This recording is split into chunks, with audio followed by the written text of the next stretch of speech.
Dear brothers and sisters in the Lord, ప్రభునందు ప్రియ సహోదర సహోదరులారా, today's verse for our meditation is taken from the book of Hebrews, chapter 13, verse 15. నేటి దిన ధ్యానం కొరకు తీసుకోబడిన వాగ్దానం వచనము హెబ్రీయులకు రాసిన పత్రిక 13:15 నుంచి తీసుకోబడింది. Let us offer the sacrifice of praise to God continually. మనము దేవునికి ఎల్లప్పుడూ స్తుతి యాగము చేయుదుము. Today's main question is, నేటి ముఖ్యమైన ప్రశ్న ఏంటంటే, what is meant by sacrifice?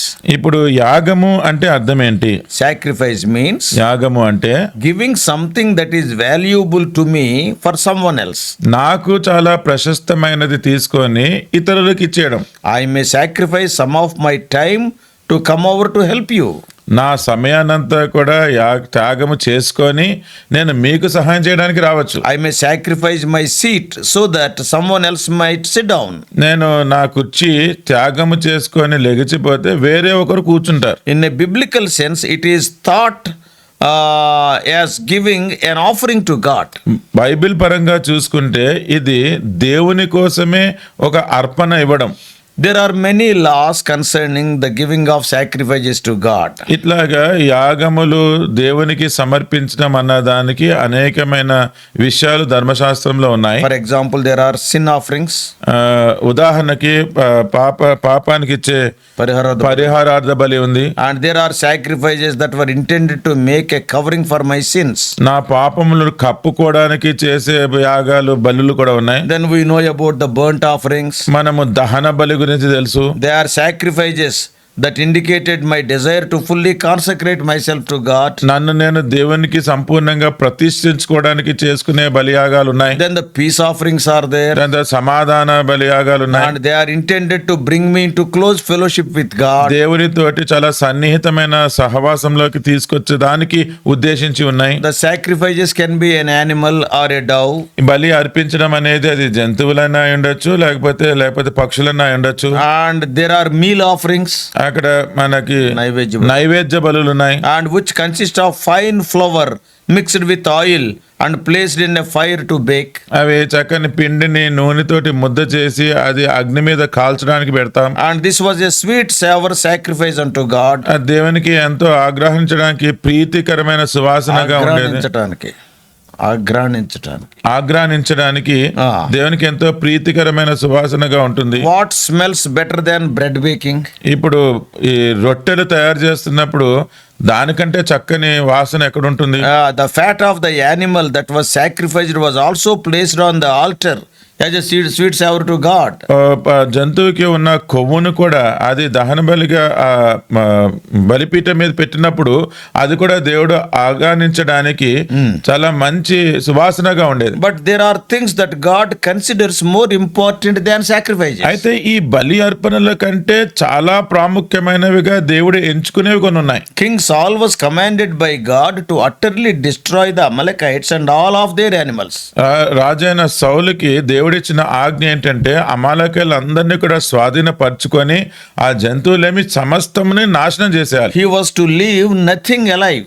ఎక్కడ ఏవి కూడా సజీవంగా విడిచిపెట్టకూడదు. But Saul disobeyed God. అయితే సౌలు దేవునికి అవిధేయుడు చూపించాడు. And he brought back some of the finer animals. మంచి జంతువుల్లో కొన్నింటి తెచ్చుకున్నాడు. And when the prophet Samuel asked him why he did not fully obey the commandment of God, ప్రవక్త అయిన సమూయేలు వచ్చి నువ్వు దేవుని ఆజ్ఞకు సంపూర్ణంగా ఎందుకు విధేయత చూపించలేదని అడిగినప్పుడు he replied, ఆయన ఏం చెప్పినాడంటే, that he had brought back their better animals to sacrifice them to God. అక్కడ దాంట్లో ఉన్న మంచి జంతువులు ఏదైతే ఉన్నాయో వాటిని దేవునికే బలి అర్పణ ఇవ్వడానికి తెచ్చానన్నాడు. Then the prophet Samuel answered him, అప్పుడు ప్రవక్త అయిన సమూయేలు ఆయనకి ఏం చెప్పాడంటే, had the Lord delight in burnt offerings and sacrifices as in obeying the voice of the Lord? దేవుని యొక్క మాటకు విధేయత చూపించకుండా నీ బలి అర్పణలకు దేవుడు సంతోషిస్తాడా? Behold, to obey is better than sacrifice. విధేయత చూపించుట బలి అర్పణల కంటే శ్రేష్టం. And to hearken than the fat of the rams. ఈ బలి పశువుల కొవ్వు కంటే మనం దేవుని మాట వినటే మేలు. So we read about this episode in 1 Samuel. ఇదంతా కూడా మొదటి సమూయేలు గ్రంథంలో మనం చూస్తాం. Chapter 15 verses 22 and 23. 15వ అధ్యాయం 22-23 వచనాలలో Through prophet Hosea God said, ప్రవక్త అయిన హోషేయ తోటి దేవుడు చెప్పాడు. in Hosea Hosea 6:6. హోషేయ గ్రంథము 6:6లో, Hosea 6:6. హోషేయ గ్రంథము 6:6, For I desired mercy and not sacrifice, and the knowledge of God more than burnt offerings. హోషేయ 6:6లో మనం చూస్తున్నది ఏంటి అంటే, నేను బలిని కోరను గాని కనికరమునే కోరుచున్నాను, దహన బలుల కంటే దేవుని గూర్చిన జ్ఞానము నాకు ఇష్టమైనది. What Solomon said? ఇక్కడ సొలొమోన్ ఏమంటున్నాడు? To do justice and judgment is more acceptable to the Lord than sacrifice. మనము దేవుని యొక్క ధర్మశాస్త్రం, ఆ న్యాయ విధులు మనము పాటించడానికంటే అది బలి అర్పణ కంటే అదే శ్రేష్టము. In Psalm 51:16, కీర్తనలు 51:16లో David said to God, దావీదు దేవునితో ఏమన్నాడంటే, For thou desirest not sacrifice, else would I give it. Thou delayest not in the burnt offering. 51:16.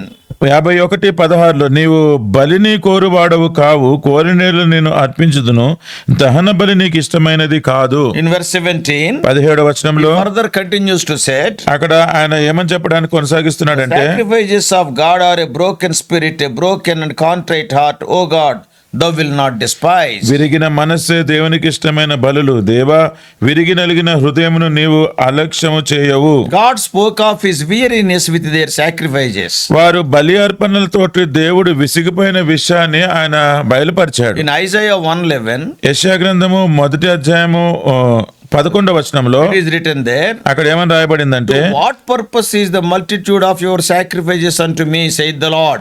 I am full of the burnt offerings of rams and the fat of fed beasts, and I delight not in the blood of the bullocks or of lambs or of he goats. 1:11. యెషయా గ్రంథము 1:11, యెహోవా సెలవిచ్చిన మాట ఇదే, విస్తారమైన మీ బలులు నాకేలా, దహన బలులకు పొట్టేలును బాగుగా మేపిన దూడల క్రొవ్వును నాకు వెక్కసమాయను, కోడేలు రక్తమందైనను గొర్రెపిల్ల రక్తమందైనను మేకపోతుల రక్తమందైనను నాకు ఇష్టము లేదు. Amos also says, ఆమోసు కూడా అదే చెప్తున్నాడు. Amos 5th chapter, ఆమోసు గ్రంథము 5వ అధ్యాయం and in verses 21 and 22, 21-22 వచనాల్లో, I despise your feast days, and I will not smell in your solemn assemblies. Though ye offer me burnt offerings and your meat offerings, I will not accept them, neither will I regard the peace offerings of your fat beasts. 5:21 and 22.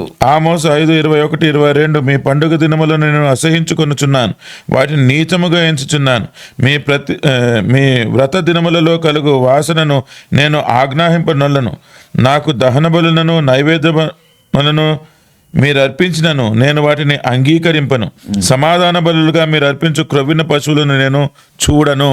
In Mark's Gospel 12:33, mark సువార్త 12:33లో Lord Jesus Christ said, యేసుక్రీస్తు ప్రభువారు ఇలా చెప్తున్నారు, to love him with all the heart and with all the understanding, with all the soul and with all the strength, and to love his neighbor as himself is more than all the whole burnt offerings and sacrifices. పూర్ణ హృదయముతోనూ పూర్ణ వివేకముతోనూ పూర్ణ బలముతోనూ ఆయనను ప్రేమించుటయు, ఒకడు తన్ను వలె తన పొరుగువాని ప్రేమించుటయు సర్వాంగ హోమములకు అన్నిటికంటేను బలుల కంటేను అధికమని ఆయనతో చెప్పాను. Many verses we have read.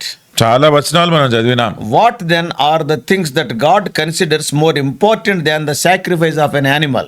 ఈ పశువుల బలుల అర్పణ కంటే శ్రేష్టమైనగా దేవుడు వేటిని ఎంచుతున్నాడు? Number 1, మొదటిది obedience.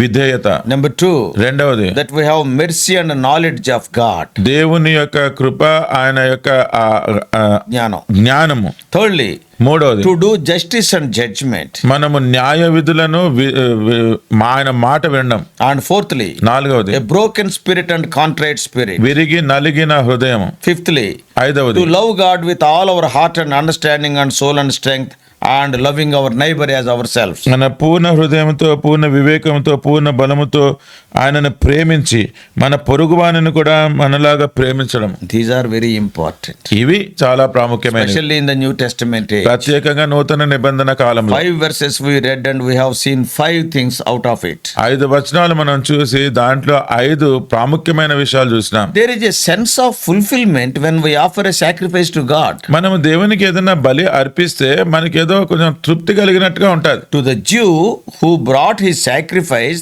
there was a great sense of having done something worthwhile. ఒక బలి అర్పణ కోసము యూదుడు ఏమన్నా తీసుకొస్తే నేను ఎంతో గొప్ప పని చేసినట్టుగా ఒక తృప్తి చెందేవాడు. Probably, perhaps, it helped to atone for his sin. బహుశా తన పాపానికి ప్రాయశ్చిత్తం పొందుకునేవాడు అనుకుంటా. The book of Hebrews was written to the Jews who accepted Jesus as their Lord and Savior. యూదులు ఎవరైతే యేసుక్రీస్తు ప్రభువుని తన సొంత రక్షకునిగా ప్రభువుగా అంగీకరించినారో అట్టి యూదుల కొరకు హెబ్రీయులకు రాసిన పత్రిక వ్రాయబడింది. Yet there was a pull of tradition that caused them to think about going back to the priest with a sacrifice again. అయితే ఆచార పద్ధతులు ఏవైతే వారి జీవితాల్లో చేస్తూ వచ్చినారో అదే విషయం మళ్ళీ ఒకసారి యాజకుని దగ్గరికి వెళ్ళి బలి అర్పణ అర్పించాలి అన్నట్టుగా ఉండింది. Though they are saved, వారి రక్షణ పొందినప్పటికీ once again that old sacrifice was still ringing in their mind. ఆ బలి అర్పణలు ఏవైతే ఉన్నాయో ఆ మనసులో ఇంకా మెలుగులాడుతూనే ఉన్నాయి. That's why in the verse for our meditation today, అందుకనే నేటి దినము మన ధ్యానం కొరకు తీసుకున్న వచనంలో the writer is saying to them, ఇక్కడ ఈ గ్రంథకర్త ఏమని చెప్తున్నాడంటే, if you want to sacrifice to God, offer him the sacrifice of praise. ఒకవేళ మీరు ఏదైనా ఆయనకి యాగముగా అర్పించాలనుకుంటే స్తుతి యాగము చేయండి. That is the fruit of your lips. అది మీ జిహ్వా ఫలము. The praise offerings were acceptable to God in the Old Testament. పాత నిబంధనలో ఈ స్తుతి యాగములు దేవునికి అంగీకారంగా ఉండేవి. Yeah, David is telling in Psalm 107, దావీదు 107వ కీర్తనలో చెప్తున్నాడు, in verse 22, 22వ వచనంలో, 107 verse 22, కీర్తన 107 22వ వచనం, and let them sacrifice the sacrifices of thanksgiving and declare his works with rejoicing. వారు కృతజ్ఞతార్పణలు చెల్లించుదురు గాక, ఉత్సాహధ్వనితో ఆయన కార్యములను ప్రకటించుదురు గాక. God said in Psalm 50 verse 23, 50వ కీర్తన 23వ వచనంలో దేవుడు చెప్పినాడు, whoso offereth praise glorifieth me, and to him that ordereth his conversation aright will I show the salvation of God. స్తుతి యాగం అర్పించేవాడు నన్ను మహిమపరచుచున్నాడు, నేను వానికి దేవుని రక్షణ కనపరచునట్లు వాడు మార్గము సిద్ధపరచుకొనెను. So let us see about the sacrifice of praise. అందుకని ఈ స్తుతి యాగము ఏంటి అన్నది చూద్దాం. Praise is often spontaneous. స్తుతి అనేది ఉన్నపలంగా వచ్చేది. God has just done some marvelous thing for us, దేవుడు మన కొరకు ఏదో ఆశ్చర్యక్రియ చేసినాడు, and then praise rages spontaneously from our hearts. ఉన్న పలంగా మన హృదయాల నుంచి స్తుతి పుట్టుకొస్తుంది. Sometimes our circumstances are not conducive to praise. కొన్నిసార్లు మన పరిస్థితులు చూస్తే అవి స్తుతి చెల్లించడానికి సరిపడవు. This is when praise is a sacrifice. ఆ సమయాలలోనే స్తుతి అనేది యాగముగా మనము ఇవ్వగలం. Yeah, praise at this point is an exercise of faith. అలాంటి పరిస్థితుల్లో స్తుతి యాగము చెల్లించడం అనేది మన విశ్వాసానికి చేసే అభ్యాసం. I can praise him, for I know that all things work together for God, for them who love God and who are called according to his purposes. దేవుని ప్రేమించి వారి కొరకు ఆయన సంకల్పంపు చప్పున పిలువబడిన వారందరికీ సమస్తము మేలు కొరకే జరుగుతున్నాయి అన్న విశ్వాసముతో నేను దేవుని స్తుతించగలను. That is what we read in Romans 8:28. అదే మనం రోమా 8:28లో చదువుతున్నాం. When something it is for our good God is doing, మనకి ఏదైనా దేవుడు మేలు కొరకే చేస్తుంటే automatically praise will come. ఉన్న ఫలంగా మనకి స్తుతే వస్తుంది. If you read Philippians 4:6, Philippi 4:6 చూస్తే, we are told to give thanks in everything. ప్రతి విషయమందు మనం కృతజ్ఞతాస్తుతులు చెల్లించాలని చెప్పబడుతున్నాం. That is the will of God in Christ Jesus concerning us. అది దేవుని చిత్తం, అంటే మన నిమిత్తమే దేవుని చిత్తముగా ఉంది. So surely the scripture call on us to praise the Lord. అంటే లేఖనాలంతా కూడా మనల్ని దేవుని స్తుతించాలనే పిలుస్తున్నాయి. Psalm 117 117వ Keerthana and verse 1. మొదటి వచనం, Oh, praise the Lord, all ye nations, praise him, all ye people. యెహోవా 117:1 ఒకటి. ఇక్కడ 2వ వచనంలో ఉండి, కాబట్టి సమస్త అన్యజనులారా యెహోవాను స్తుతించుడి, సర్వజనములారా ఆయనను కొనియాడుడి. So examine yourself. అందుకనే మీ జీవితాన్ని పరీక్షించుకోండి. How often do you just stop and praise the Lord for his goodness, for his mercy? దేవుడు చూపించిన కనికరముకు, దేవుడు చేసిన మేలుకై ఎన్నిసార్లు మీరు ఒకసారి ఆగి దేవుని స్తుతిస్తారు? Yeah, there are other sacrifices that we can offer to God. దేవుడికి మనము అర్పించగలిగే మిగతా బలియాగాలు ఉన్నాయి. In other portions of the scripture, లేఖనాల్లో లేఖనాలలో మనకి వేరే చోట్ల but to do good and to communicate. మంచి చేసి ఆ మంచి గురించి చెప్పడం, And this is to give to those who are in need. అవసరములో ఉన్న వారికి మనం మేలు చేయడం. Yeah, for such sacrifices, with such sacrifice, God is well pleased. అటువంటి యాగము ద్వారా దేవుడు ఎంతో సంతోషిస్తాడు. Yeah, the Lord wants us to be considerate for the poor. ఎవరైతే బీదలు ఉన్నారో వారిని మనం పట్టించుకోవాలని దేవుడు కోరుతున్నాడు. Under the law, God commanded also in Deuteronomy 15:7. ద్వితీయోపదేశకాండము 15:7 ధర్మశాస్త్రంలో దేవుడు దాన్ని ఆజ్ఞగా కూడా ఇచ్చినాడు. So let us tell to the Lord, అందుకని మనం ప్రభుతో చెప్దాం, Lord, help me live from day to day in such a self-forgetting way. నన్ను నేను కాకుండా ఇతరుల కొరకు జీవించే విధంగా ప్రతిరోజు నాకు సహాయం చేయ ప్రభువా. When I kneel to pray, my prayer shall be for others. నేను ఎప్పుడైతే ప్రార్థనకై మోకరిస్తానో నా ప్రార్థన ఇతరుల కొరకే చేస్తాను. Help me in all things that I do to ever be sincerely true. నేను చేసే ప్రతి పనిలో కూడా ప్రతిదీ యథార్థంగా చేయడానికి సహాయం చేయాలి. Help me to love other people as I am loving myself. నన్ను నేను ప్రేమించుకున్నట్టుగానే ఇతరులను ప్రేమించడానికి కూడా సహాయం చేయాలి. Let this motto be, let it be your motto and my motto. ఇదే మనకి మనం అభ్యసించడానికి కేంద్రంగా ఉండును గాక. Oh, that will be a wonderful sacrifice. అది అద్భుతమైన యాగముగా ఉంటుంది. Let us practice it in our day-to-day life. మన అనుదిన జీవితంలో ఈ విషయాలను మనం అభ్యాసం చేద్దాం. Let us pray. ప్రార్థన చేసుకుందాం. Loving Heavenly Father, ప్రేమ కలిగిన పరలోకపు తండ్రి, our gracious God, మా కృప కలిగిన దేవా, we have to offer our sacrifice of praise continually to you. మేము మా స్తుతి యాగము ఎల్లప్పుడూ మీకు చెల్లించాలి. Oh Lord, many times we failed in that. ఓ ప్రభువా, చాలా సార్లు మేము ఈ విషయంలో తప్పిపోయినా. You are our loving Father. మీరు మా ప్రేమ కలిగిన తండ్రి. Whatever you allow in our lives, oh Lord, it is for our good. మీరు మా జీవితాలలో ఏమి అనుమతించినా సరే అది మా మంచి కోసమే. Now we need not offer the animal sacrifices literally.